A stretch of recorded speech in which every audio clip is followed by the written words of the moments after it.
आपल्या डोळ्यांची काळजी घेणारं पोखरकर नेत्रालय आता नवीन ठिकाणी सुसज्ज आणि अद्ययावत स्कायलाइट मल्टी स्पेशालिटी हॉस्पिटलमध्ये. डोळ्यांचे विविध आजार, ऑपरेशन्स आणि उपचार आता एकाच ठिकाणी. मोतीबिंदू, काचबिंदू आणि medical retina specialist doctor Santosh Kishor Pokharkar करणार आपल्या डोळ्यांच्या सर्व समस्यांचं परिपूर्ण समाधान. ठिकाण स्कायलाइट मल्टी स्पेशालिटी हॉस्पिटल, देवाचा मळा, बालाजी अपार्टमेंट जवळ, संगमनेर. संपर्क 02425 29 91 90 आणि 8108 17 63 65. संगमनेर तालुक्याच्या पठार भागातील अकलापूर गावांतर्गत असलेल्या मुंजेवाडी या ठिकाणी गॅस टाकीला भीषण आग लागली आणि यामध्ये मोठं नुकसान झालंय. या दुर्घटनेमध्ये संसार उपयोगी साहित्य, धान्य, मुलींचं शैक्षणिक साहित्य तसेच विद्युत साहित्य जळून खाक झालंय. घराच्या पत्र्याचंही मोठं नुकसान झालंय. सुदैवानं अनिता दिनेश कापसे यांचं कुटुंब या आगीतून थोडक्यात बचावलंय. अनिता कापसे यांच्या घरातील गॅस टाकी संपल्यानंतर त्यांच्या सासऱ्यांनी बोटा येथील एका एजंटकडून गॅस टाकी भरून आणली. त्यानंतर अनिता कापसे या गॅस टाकी जोडत असताना त्यांनी लायटरनं गॅस पेटवण्याचा प्रयत्न केला. त्यावेळी अचानक रेग्युलेटरला आग लागून मोठा भडका उडाला. आग लागताच अनिता कापसे यांनी आरडाओरडा केला. त्यांच्या आवाजानं शेजारी धावून आले आणि आग विझवण्याचा प्रयत्न केला. मात्र आग आटोक्यात येत नसल्यामुळे परिसरात घबराट पसरली. परिस्थिती गंभीर होत असल्यामुळे आजूबाजूच्या नागरिकांनी खबरदारीचा उपाय म्हणून आपल्या घरातील गॅस टाक्याही बाहेर काढल्या. दरम्यान अनिता कापसे यांनी जवळच राहणाऱ्या नातेवाईकांना घटनेची माहिती दिली. त्यांनी तातडीनं घटनास्थळी धाव घेत आग विझवण्यास मदत केली. मात्र तोपर्यंत आगीत संसारोपयोगी साहित्य, धान्य, मुलींचं शैक्षणिक साहित्य आणि इतर वस्तूंचं मोठं नुकसान झालं. घराचा पत्राही फुटल्यामुळे मोठा आर्थिक फटका बसला असल्याचं अनिता कापसे यांनी सांगितलं.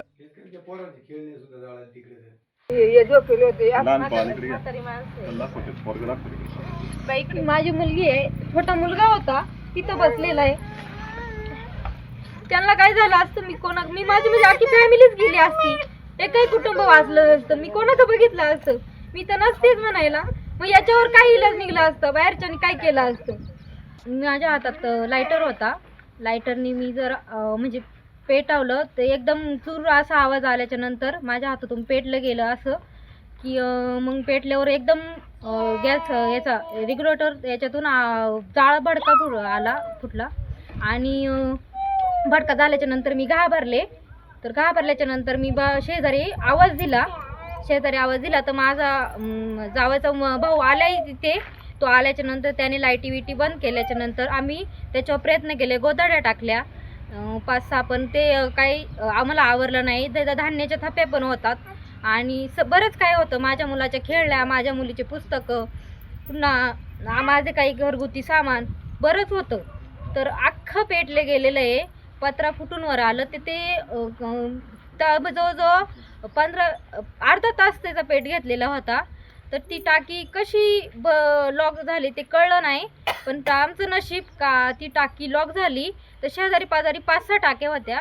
म्हणजे शेजारी माझे चुलत दीर काय म्हणा त्यांची घरं आहे, त्यांच्या घरात पण टाक्या होत्या, चालू टाक्या होत्या. आम्ही त्या टाक्या बाहेर काढल्या आणि त्या टाकीचा पेट चालूच होता. मग मी माझ्या मावस भावाला बाहेरला फोन केला. तो आला. त्यांनी त्याच्यावर पाणी ओतलं. पाणी ओतल्याच्या नंतर सगळं म्हणजे विजल्याच्या नंतर ते मग तिथलं बघितलं. खूप हानी झाली होती. माझ्या बाजरी सगळी हे जळालेली होती. माझ्या शेंगांच्या गोण्या, माझ्या मुलीचे वह्या, पुन्हा माझा फ्रीज, मिक्सर, म्हणजे सगळं अख्खं घरातलं जे वस्तू आहे ना ते सगळं दूर जाळ जाऊन पेटून गेलं होतं, म्हणजे जळालेलं होतं. तर मग माझे एवढंच हे म्हणणं आहे का मग समजा असं पुढच्यानी दिली का त्याला म्हणजे मी फोन केला HP वाल्यांना. तर त्यांनी पहिली प्रोसेस ताजी म्हणले 15 मिनिटात तुमच्यापाशी एक माणूस येईल. पण तो काय 15 मिनिटांनी आला नाही. मी दुसऱ्यांदा फोन केला, तासभर त्याची वाट बघितली. तासभराने मी त्याला फोन केला पुन्हा. तर ते बोलले का माझ्यापर्यंत आता कीच तुम्ही फोन आलाय दुसरा, तो आता कीच मला माहीत झालंय का तुमच्या इथं मला यायचं आहे. तर त्याने आम्हाला फोन केला. तो आला आणि त्याच्यासोबत मी ज्याच्याकडून टाके आणले ते अशोक बळगट म्हणून, ते पण त्याच्यासोबत आले. त्यांनी बघितलं, त्यांनी फोटो काढले, त्यांनी काय नुकसान झाले ते पण बघितलं. पण त्यांनी हे पण सांगितलं का त्याच्यात वायसर नव्हता टाकीमध्ये. तर टाकीमध्ये वायसर नव्हता. तर ते बोलले, मग त्यांनी घरात नेले. त्यांनी मग मोठ्या साहेबांना फोन केला, काकडे साहेबांना. काकडे साहेबांनी मोठे त्यांच्या साहेबांना फोन केला. तर ते दोघं जण याच्यामध्ये बोलत होते कॉन्फरन्समध्ये. तर मग त्यांनी तिकून फोन केल्याच्यानंतर ते म्हटले का तुम्ही OTP द्या. तर OTP द्या म्हटलं. मी OTP देणार नाही. मला बाहेरून असं माहीत झाले का OTP दिल्याच्या नंतर तुम्हाला त्याचा काही उपयोग होत नाही. तर मी त्यांना OTP देत नव्हते. त्यांनी ताई दीदी बनू म्हणून मला माझ्याकडून OTP घेतला. मग OTP दिल्याच्या नंतर ते निघून गेले. आणि मग माझ्या हायती नुकसान फक्त हे झालं. माझं एवढंच म्हणणं आहे का उद्या अशी माझ्यासोबत माझी एकही फॅमिली राहिली नाही. माझ्या शेजारी बरेच म्हणजे माझे अख्खं कुटुंब उद्ध्वस्त झालं असतं.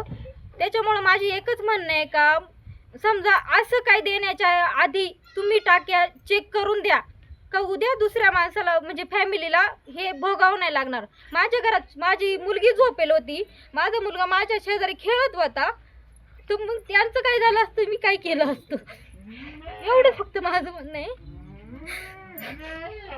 का त्याच्यावर फक्त कारवाई होय, एवढीच इच्छा आहे माझी. का ते पुढच्या वेळेस कोणाला देताना फक्त चेक करून द्यानी टाक्या. या घटनेनंतर कापसे कुटुंबियांनी संबंधित गॅस एजंटला या प्रकरणी माहिती दिली. एजंटनं घटनास्थळी येऊन पाहणी केली असता संबंधित गॅस टाकीला वॉशर नसल्याचं त्यांच्या निदर्शनास आलं, असं अनिता कापसे यांनी सांगितलं. झालेल्या नुकसानीची भरपाई देण्याचं तोंडी आश्वासन एजंटकडून दिलं असल्याचं त्यांनी म्हटलंय. या घटनेमुळे गॅस वितरकांच्या निष्काळजीपणाचा प्रश्न पुन्हा एकदा ऐरणीवर आलाय. गॅस टाक्यांचं वितरण करताना एजंटने आवश्यक ती काळजी घेतली पाहिजे, अन्यथा नागरिकांच्या जीविताला धोका निर्माण होऊ शकतो, अशी संतप्त प्रतिक्रिया स्थानिक नागरिकांनी व्यक्त केली आहे. या प्रकरणाची सखोल चौकशी करून कापसे कुटुंबाला तातडीनं मदत द्यावी, अशी मागणी अकलापूर गावचे सामाजिक कार्यकर्ते गणेश आभाळे यांच्यासह ग्रामस्थांनी केली आहे. Navnath Gadekar, C News Marathi, घारगाव.